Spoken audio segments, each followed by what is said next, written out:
Israeli forces continue demolitions and bombardment across Gaza.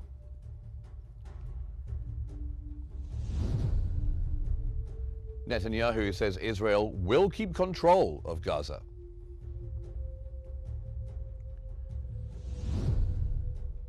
And President Trump says the Gaza ceasefire remains intact and urges all sides to follow the peace plan.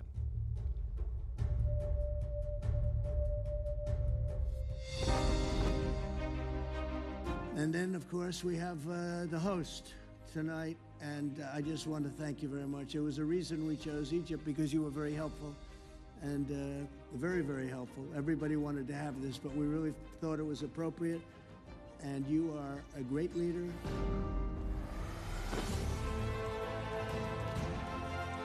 And he's a fantastic man and a fantastic general, by the way. But he's a great president, and I want to thank Egypt and all of your representatives for treating us all so well. Thank you very much. Good evening and welcome to Q News. It's 8 o'clock here in Cairo. I'm Mark Summers. Israeli occupation forces continued demolitions across the Gaza Strip amid the ongoing bombardment in Gaza City and Khan Yunis, with Palestinian media reporting the destruction of the electricity company building and a home in Abasan as artillery fire persisted east of Khan Yunis. Palestinian media said troops demolished the electricity company building and a residential house in the eastern town of Abasan, while artillery shelling intensified along the eastern Khan Yunis perimeter. Residents described fresh displacement as crews struggled to reach damaged blocks under intermittent fire. Humanitarian groups warned that continued infrastructure losses, particularly power facilities, will deepen shortages of water, sanitation and medical services, and urged protection of civilian sites and safe corridors for relief.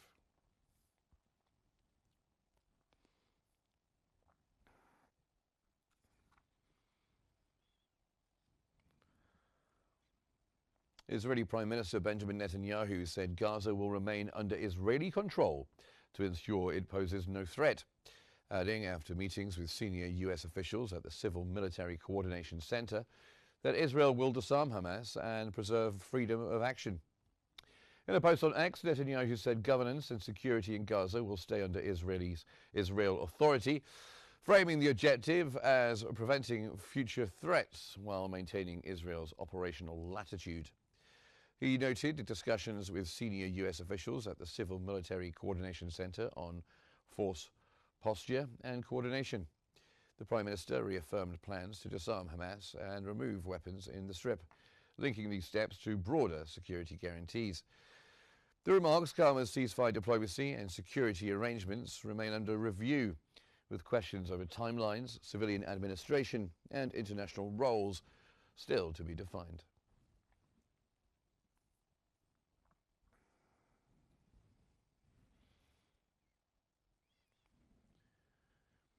And despite all this, President Trump said the U.S. brokered ceasefire remains intact. That's despite overnight Israeli strikes, defending Israel's right to respond and urging all sides to stick to his plan as Washington pushes a binding political roadmap. Speaking on his Asia tour, President Trump reaffirmed that the ceasefire framework stands and warned Hamas of an inevitable end if it defies the plan. He said the U.S. is working with regional and international partners on a binding political solution that guarantees Israel's security, expands humanitarian access, and eases Gaza's suffering. The White House is prioritizing verification measures, protected aid corridors, and follow-on arrangements to stabilize the situation. Trump added that the group is a small part of a larger Middle East deal, urging all parties to uphold commitments while diplomats coordinate next steps on implementation and monitoring. Okay? That camera guy's very steady. We're going to look real bad today on television, I'll tell you. I think that,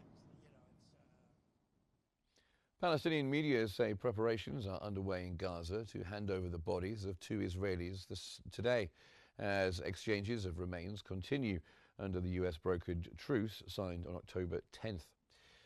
Local reports indicate that coordination teams in Gaza are preparing a transfer of 2 Israeli remains later today, part of the ongoing body exchanges under the truce.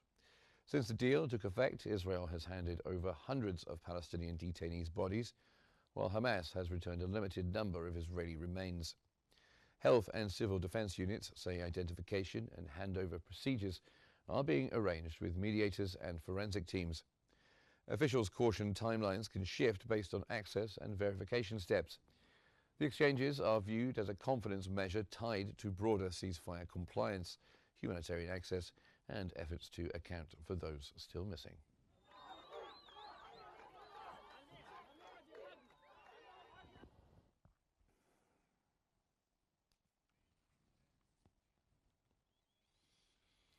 Axios reports Washington is preparing a plan to deploy an international force in Gaza within weeks, with a proposal that includes training a national new Palestinian police force to stabilize the Strip under the ceasefire framework. According to Axios, U.S. officials are drafting the international deployment concept for Gaza, designed to support ceasefire enforcement, protect aid corridors, and back phased reconstruction. The plan, described as weeks away, would pair a multinational presence with vetting and training for a new Palestinian police force, alongside clear command and control and rules of engagement. Discussions reportedly cover contributor nations, funding, and coordination with mediators to avoid overlaps with Israeli operations. Timelines and mandate details are still fluid, and any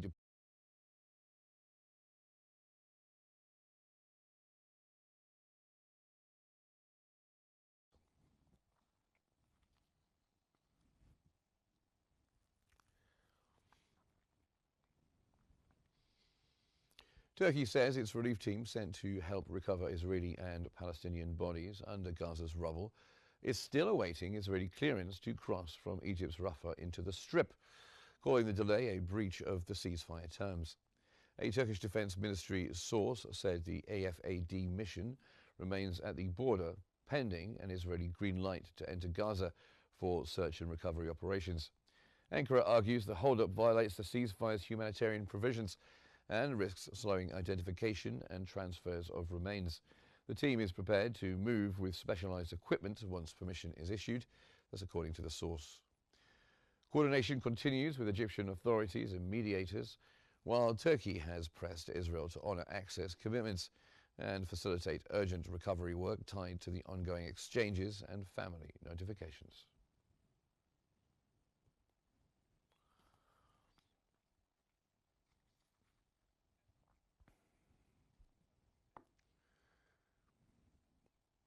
Yeah, for more on all this, we cross over to Hani Saif, who's in our newsroom. Hani. Thank you, Mark. Ladies and gentlemen, for further analysis, we're joined from Cairo by the managing editor of Al-Ahram Weekly, Mr. Khalid Dawood. Mr. Dawood, welcome to Q News. What does Israel's stated plan to keep control of Gaza mean for the ceasefire's terms, the timeline and the role of mediators? Well, thanks, Hani, for giving me. Unfortunately, it simply means that Israeli Prime Minister Benjamin Netanyahu and his fanatic right-wing government are looking for any excuse to maintain the state of war alive in Gaza, despite all the international and American-led efforts to cement the ceasefire and to move to the second stage. As you have seen, the Israelis have been using any justification and making all sorts of allegations to continue attacking the residents, innocent people of Gaza, like what happened the day before yesterday after the death of one Israeli soldier in Rafah in southern Gaza, which is totally under Israeli control. We've seen this massive attacks by the Israeli occupation army, killing at least 104 people, including 46 children, over the alleged violation by Hamas. And at the same time, we're seeing basically a green light from the American side, starting with U.S. President Donald Trump, who said that Israel has the right to respond to attacks, without mentioning, of course, that there was no proportional response, because, I mean, if one Israeli soldier was killed in very mysterious circumstances, definitely it's not justified at all to kill 104 people, including 46 children. And then we also have a total of 200 people, more than 200 people killed in Gaza since the ceasefire came into effect more than 3 weeks ago. So obviously, Hani, the Israelis want to repeat the Lebanese scenario, which is practically we're seeing also today, whereby even if Israel had a ceasefire agreement mediated by top countries, world countries, they would still give themselves the freedom to take military action whenever they believe that there is a threat that they are facing. And of course, this will very much complicate the progress towards the implementation of the many other complicated details of the agreement. President Trump's 20-point plan, starting, of course, with the withdrawal of Israeli troops from more areas of Gaza to the handover to a new government in Gaza, and of course the entry of humanitarian aid, which has been again very much restricted by the Israeli side, confirming the policy of using food and medicine as weapons of war and to pressure Hamas to give in to Israeli demands. Yes. Well, if demolitions and displacement persist, what leverage can Egypt, Qatar, Turkey, Europe, and the United States use this week to secure restraint and access? What penalties are credible for the breaches? Well, I think, one of the main guarantees for this, ceasefire to hold, if it will hold, actually, is this new emerging relationship between a number of Arab countries and the U.S. President Donald Trump, who promised that he will treat all parties fairly when it comes to seeking a long-term ceasefire in Gaza. The Americans are saying that they are putting pressure behind the scene on the basis of contacts with Egypt and Qatar and Turkey. On the Israeli side, not to expand violations of the attacks and to maintain generally the ceasefire and to progress towards other stages if this alliance between U.S. President Donald Trump and the key moderate Arab regional countries, I'm talking about Egypt, Qatar, Saudi Arabia, United Arab Emirates, Turkey, is to remain in effect. And I think it's President Trump's own prestige and own reputation that's at stake after all the steps he's taken and the statements he's made, attending personally the Sharm el-Sheikh summit hosted by Egypt and signing the agreement along with Qatar and Turkey. So, again, if the Americans do not prove that they mean what they say in terms of being fair to all parties and pressing Israel to respect this agreement and to progress towards the other stages, second stage and third stage, because that's also very important to create credibility for the United States. And if President Trump is really keen to gain this Nobel Peace Prize, I'm sure that he will not be close to that target if this peace plan collapses and we're back to square one. Again, Hani, to be honest, it's very difficult to assume good intentions on behalf of the current hardline Israeli government, especially that we can see Netanyahu repeating over and over again that Israel will maintain total security control. Israel will not let either Fatah or Hamas control Gaza. So again, it's very important for the Arab countries that I've mentioned to continue coordinating with the Trump administration over further withdrawals, entry of humanitarian aid, and the arrangements for the so-called international stabilization force that will be deployed inside Gaza. Well, what near-term governance path is realistic then? An interim technocratic administration with a trained Palestinian police force, would that be it? What clear benchmarks should trigger a phased-out Israeli withdrawal? To be very honest, Hani, again, I think that the Palestinians already have the capabilities to come up with a government for Gaza that does not belong to Hamas right away if the Israelis remain committed or if the Israelis carry out their own obligations according to the Trump plan.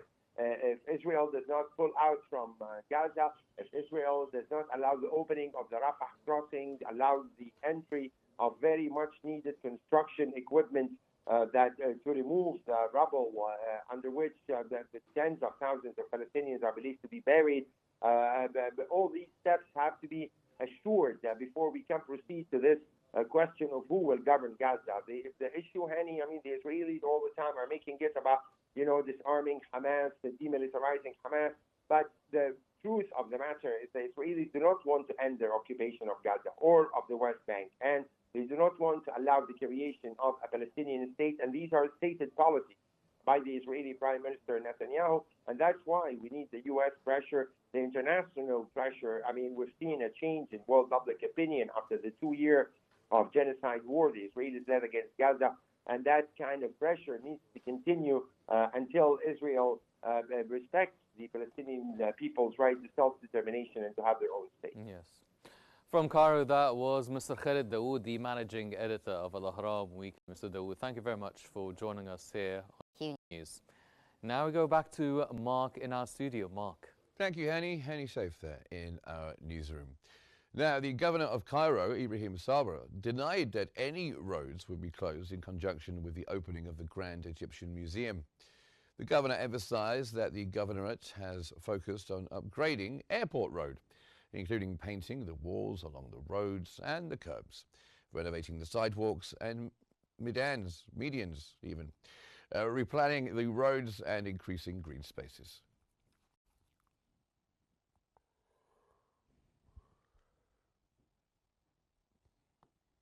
The Palestinian ambassador to Egypt has announced that President Mahmoud Abbas will arrive in Cairo tomorrow for a 2-day official visit to participate in the opening of the Grand Egyptian Museum on Saturday.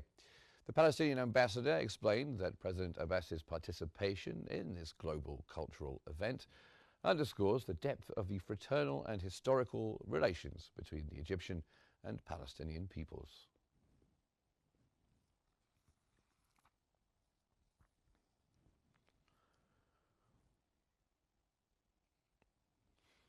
Oman's Minister of Culture, Sports and Youth, Zuyazan bin Haitham, represented his country at the opening ceremony of the Grand Egyptian Museum on behalf of Sultan Haitham bin Tariq.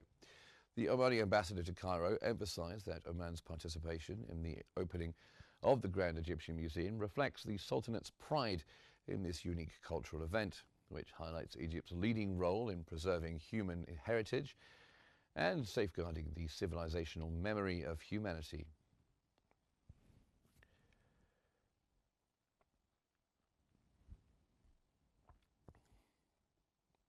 The Chinese Ministry of Foreign Affairs announced that Sun Yili, the special envoy of the Chinese president, will attend the opening ceremony of the Grand Egyptian Museum in Egypt.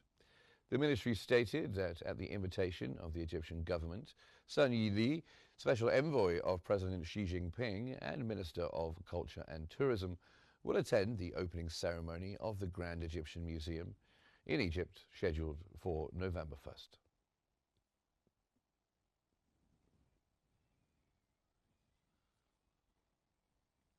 Now let's get the latest from Lebanon.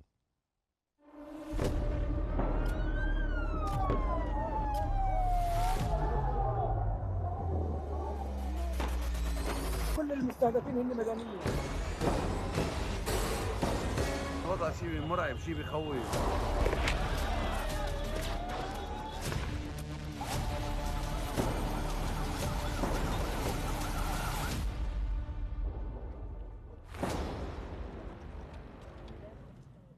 Lebanon state media says Israeli forces raided the southern town of Blaida overnight, storming the municipal building where an employee was sleeping and killing him, as Israel said its troops were dismantling Hezbollah infrastructure without providing any evidence.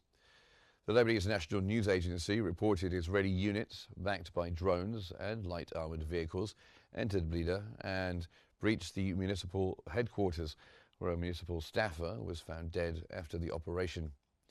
Local officials said the raid sparked alarm amid a wider uptick in Israeli actions across southern Lebanon. The Israeli Defense Forces said the incursion targeted Hezbollah, but did not present proof the building was used by the group. The incident adds to cross-border tensions, with residents reporting drone activity and intermittent fire in nearby areas. There was no immediate independent verification of the competing claims.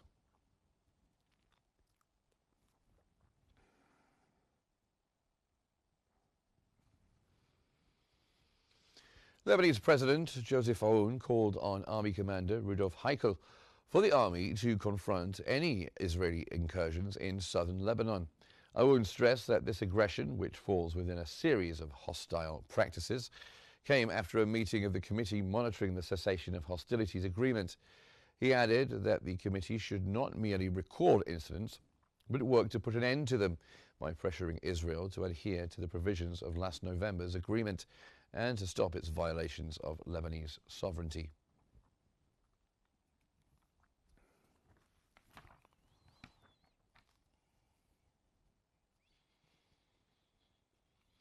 The Lebanese news agency reported that an Israeli airstrike targeted the El Labouna area of Nakura in southern Lebanon. The Israeli occupation army continues to carry out strikes on southern Lebanon despite the signing of the ceasefire agreement, with these violations showing no signs of stopping.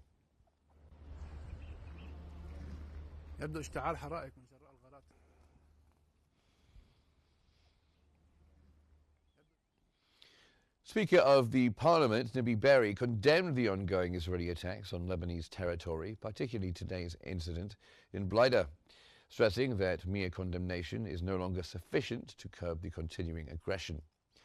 In a statement, Berri referred to what happened in Blida and Edessa, as well as the morning airstrikes on the outskirts of the towns of El Aishaya, Al Jamak and El Khadali, and the violation of the airspace over the capital Beirut and its southern suburbs. He affirmed that these actions go beyond Israel's violation of Lebanese national sovereignty and UN resolutions, describing them as an aggression against Lebanon that cannot be restrained by condemnation alone.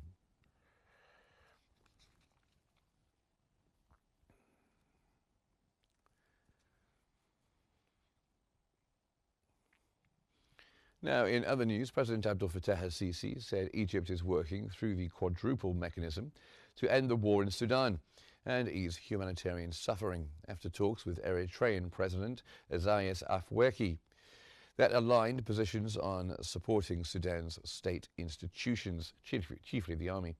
In Cairo, President al-Sisi affirmed Egypt's efforts within the quadruple mechanism to halt the conflict and mitigate the crisis facing Sudanese civilians. He and Eritrean President Isaias Afwerki agreed on the need to back Sudan's national state institutions, foremost the Sudanese armed forces, as part of a path to stability and a political settlement. The leaders stressed coordinated regional diplomacy, humanitarian access, and measures that prevent further fragmentation, saying continued consultation will focus on de-escalation steps and support for a unified state framework.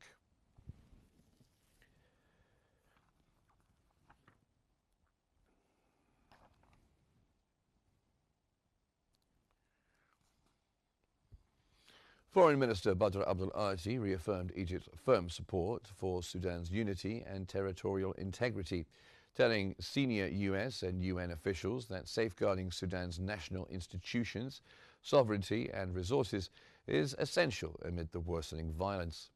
In calls with senior advisor to the US President advisor to the US President, Masad Boulos, and UN Secretary General Tom Fletcher, Abdel Ati stressed Egypt's stance on preserving Sudan's state institutions and protecting its sovereignty and people's resources.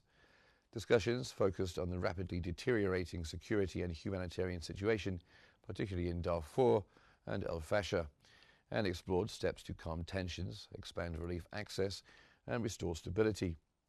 Cairo underscored coordinated regional and international efforts to de-escalate, back a unified state framework, and prevent further fragmentation while supporting civilian protection and essential services.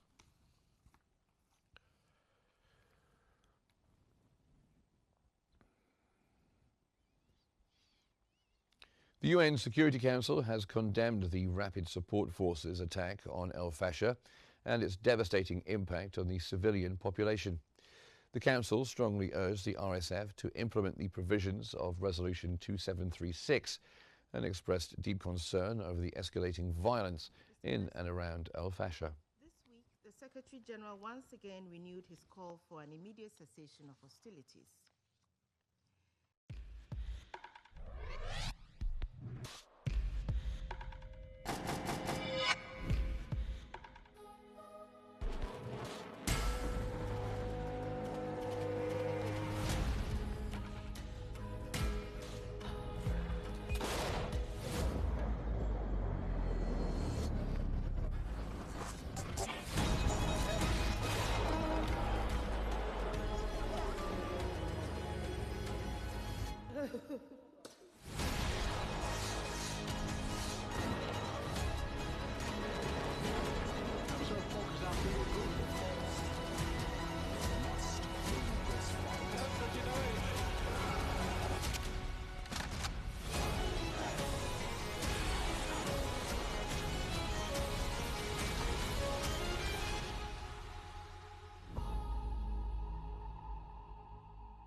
Now, Russia said talks with Japan on a World War II peace treaty can only begin if Tokyo drops its anti-Russian course, with Moscow blaming current Japanese policies for driving ties into a dead end. The Foreign Ministry has said that any dialogue on a long-delayed peace treaty must await a policy shift in Tokyo. Spokeswoman Maria Zakharova argued Japan's stance has stalled cooperation as the two countries have never formally ended their World War II hostilities. The impasse, long intertwined with disputes over the Kuril and Northern Territories and recent sanctions, remains a major obstacle to broader engagement. Moscow signalled no movement unless Japan changes course, while analysts say both sides would need confidence-building steps before any treaty track can resume.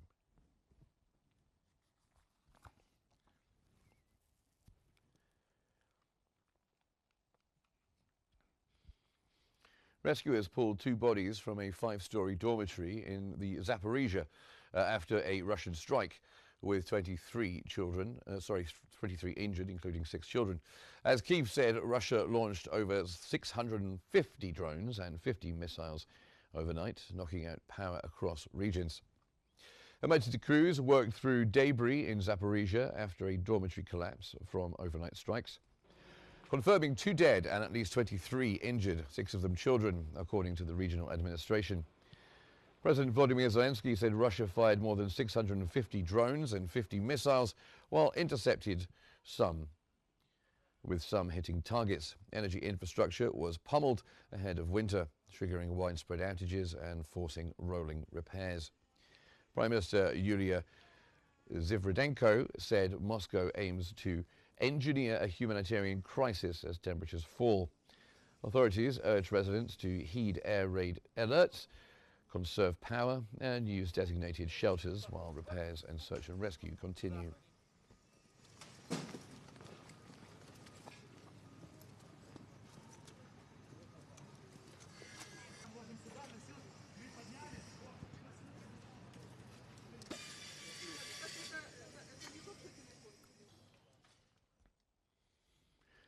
The Kremlin reacted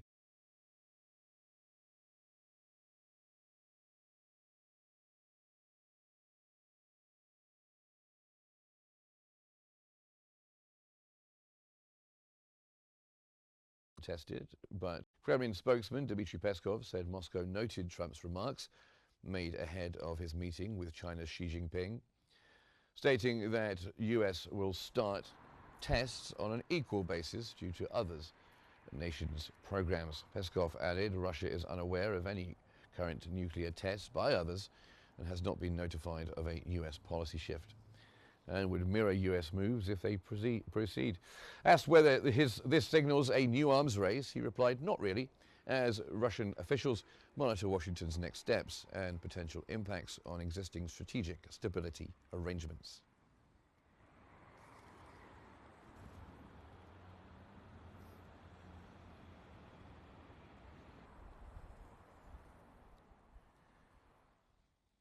Russia and Ukraine traded claims of battlefield gains on Wednesday, with Moscow saying the fight is trending in its favor and Kyiv denying encirclement in Kupiansk amid heavy clashes and competing casualty and strike reports.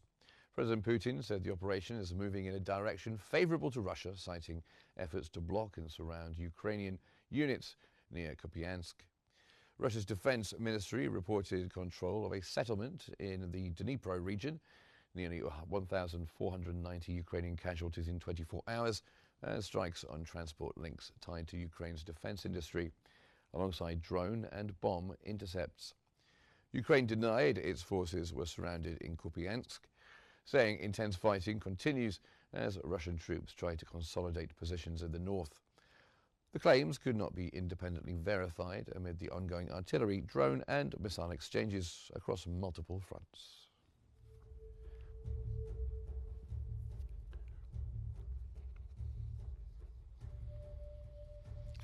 Now let's recap the main headlines this evening. Israeli forces continue demolitions and bombardment across Gaza.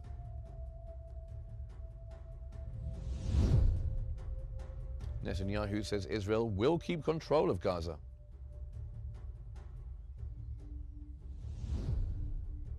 And meanwhile, President Trump says the Gaza ceasefire remains intact and urges all sides to follow the peace plan.